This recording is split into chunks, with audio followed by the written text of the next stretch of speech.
آپ کو تعلیم کے میدان میں ایجوکیشن لائن سے اپنا تشخص ثابت کرنا ہوگا۔ اللہ کا بہت بڑا احسان ہے، مالیگاؤں میں ہر فیلڈ کے اندر ایجوکیشن لائن سے لوگوں نے ڈگریاں حاصل کی، اور بھارت میں اور بھارت سے باہر جا کر کے آج وہ لوگ اپنا لوہا منوا رہے۔ تعلیمی لائن سے ہمیں توجہ دینی ہوگی۔ آپ آدھا پیٹ کھاؤ، آپ بجائے 10 جوڑا کپڑے بنانے کے 2-3 جوڑے پر اکتفا کرو۔ آپ فضول خرچی اور اسراف سے اپنے آپ کو بچا کر اپنا کمایا ہوا سرمایہ اپنے بچوں کی تعلیم پر خرچ کرو۔ اگر آپ کے پاس تعلیم ہوگی، آپ کو ترقی سے کوئی نہیں روک سکے گا، آپ کو آگے جانے سے کوئی نہیں روک سکے گا۔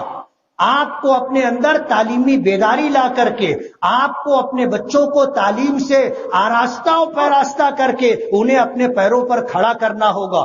ہم جب پڑھ لکھ کر کے سماج میں اپنا وجود ثابت کریں گے، تب دنیا ہم کو مانے گی۔ تیسری چیز، معاشی لائن